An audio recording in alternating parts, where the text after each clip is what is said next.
Civil Aviation Authority of Vietnam has just informed that regular international flights from or to Vietnam will be resumed on January 1st, 2022 in 2 phases, with air travel with 9 foreign destinations to be available again in the first phase and 15 in the second phase.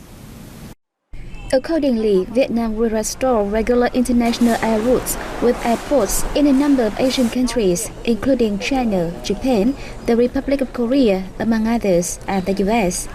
To be allowed to enter Vietnam, airlines must ensure their passengers have completed epidemic prevention requirements as regulated by the Vietnamese authorities, the Aviation Authority noted. Vietnam's goods exports to the European Union market are expected to get brighter than in 2021 as Vietnamese businesses are better taking advantage of incentives of the EU-Vietnam Free Trade Agreement or EVFTA, according to trade experts. Trade experts also said that after 2 years of the COVID-19 outbreak, both Vietnam and the EU are adapting better to the pandemic and speeding up the vaccination of basic and booster shots. In particular, the Vietnam-EU economic and trade ties with a solid foundation from the EVFTA will enjoy many promising opportunities after the pandemic, thus bringing practical benefits to the business communities of both sides. Statistics from the Vietnam Customs show the trade turnover between Vietnam and the EU topped $51 billion in the first 11 months of 2021, up nearly 14% over the same period of 2020.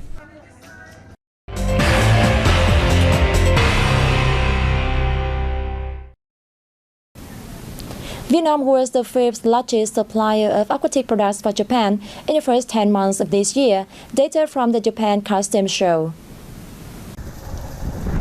Between January and October, Vietnam shipped 111,100 tons of aquatic products worth $840 million to Japan, up 1.1% in volume, but down 2% in value year-on-year. The Foreign Trade Agency under the Vietnamese Ministry of Industry and Trade said the market share of Vietnam's aquatic products in the Northeast Asian country increased slightly to 7.3% in the first 10 months from 7.2% in the same period last year. As COVID-19 has been brought under control in Japan, big-size shrimp products of Vietnam will have many chances to raise their market share there during this time, the agency noted, recommending businesses further improve product quality to compete with rivals from Indonesia and India. Vietnamese automaker VinFast has delivered its first smart electric cars, VF E34, to customers, making Vietnam one of a few countries worldwide mastering electric vehicle production technology. Nearly 100 cars will be delivered in December and about 2,000 others in January. VinFast said it has received orders for over 25,000 units of the SUV model in the C segment, equipped with an electronic motor with a maximum capacity of 110 kilowatt. The car features a smart virtual voice assistant capable of recognizing Vietnamese accents regardless of regions for function control and casual Q&A. The model can travel a distance of 300 kilometers after each full charge. In fast charging mode, the car can travel 180 kilometers after 15 minutes of charging. Since the COVID-19 pandemic made it difficult for the northern mountainous province of Sơn La to find markets for its agricultural products, it has continually worked to attract investment in the processing of fresh fruit and vegetables, helping improve product value while opening up export opportunities. About 10 years ago, Đỗ Thị Thảo family earned a meager income from growing maize and cassava. Following Sơn La's policy on orchard development on hills, her family decided to move to growing oranges and saw bumper harvest after 3 years of effort. Thảo orchard is now a raw material supplier for the T8 Group's freshly squeezed orange juice processing facility. We only earned 10 million Vietnam dong per hectare of maize and cassava. With our orange orchard, we now expect earnings of 100 million Vietnam dong. Established in 2018, the Tiền Phong cooperative has 8 members with orchards on 150 hectares. Despite the impact of the COVID-19 pandemic, members earn stable incomes because they have contracts with the T8 Group's Vnews fresh food and medicine processing plant. With support from the district's Department of Agriculture, we signed contracts with Vnews. We feel more secure because the contracts help us have stable markets. Once the plant's production is stable, we will buy all of the output of the Tiền Phong cooperative, helping create jobs and ensuring stable incomes for farmers. We hope the move will contribute to sustainable poverty alleviation in Sơn La. By developing production chain, the T8 Group has helped local farmers set up new style cooperative that ensures cultivation standards and standardizes trading activities. The investment by the Vnews fresh food and medicine processing plant plays an important role in Sơn La province's socio-economic development. The plant actually helps ensure stable markets for local fruit. Sơn La province now has more than 80,000 hectares of orchards, with fresh fruit output reaching nearly 428,000 tons per year. It has exported more than 17,300 tons of fruit of different kinds so far this year. The Vnews fresh fruit and medicine processing plant is expected to expand markets for local staples such as oranges, passion fruit, Leucaena indica, longanians, and mangoes.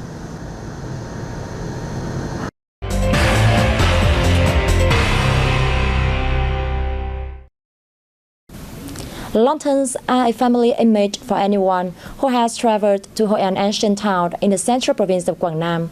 In addition to being used for decoration, lanterns also hold a lot of meaning for local people. Hội An is renowned for its beautiful ancient town decorated with a colorful array of hanging lanterns. A rich history as a trading port makes Hội An a mecca for all types of traditional Vietnamese handicrafts and manufacturing, and none more so than lantern making.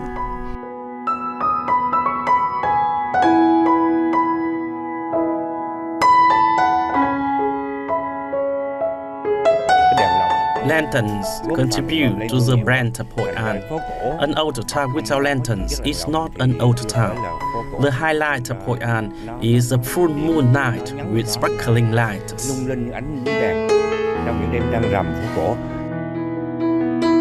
The craft of making lanterns in Hội An probably appeared at the same time as the town was at its most developed, around the 15th century. Usually made from a bamboo frame and Vietnamese silk, lanterns come in many different shapes, sizes, and colors.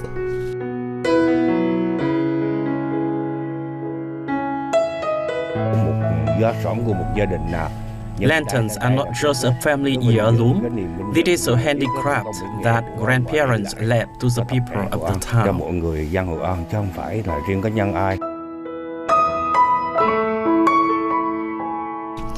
Hội An has about 14 lantern-making workshops, creating jobs for many local people.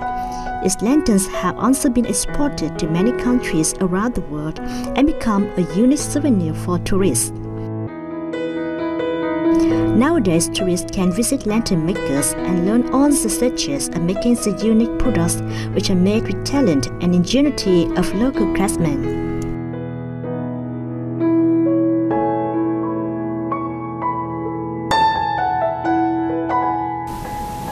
The northern province of Quảng Ninh will reduce entrance fees to some of its most popular tourist attractions by half in the first 6 months of 2022. The list includes Hạ Long Bay, Quảng Ninh Museum, and the Yên Tử Complex of Monuments and Landscape. This initiative will play an important role to restart tourism services in Quảng Ninh province, with people visiting these attractions expected to explore other spots in the province. It is predicted that in the first half of 2022, the number of tourists and visitors to Hạ Long Bay will reach 1.2 to 1.5 million, Quảng Ninh Museum 100,000, and the Yên Tử Complex 200,000 to 250,000. In the past 2 years, due to COVID-19, the provincial People's Council has reduced entrance fees to this tourist attraction, equivalent to nearly $2.1 million in total. The South Central province of Khánh Hòa welcomed its first group of Russian tourists since March 2020 on December 26th. The move marks a new period of developments for the province's tourism sector. The Azul Air flight, carrying a total of 325 passengers, including 226 Russians holding vaccine passports, touched down at Cam Ranh International Airport early on the morning of December 26.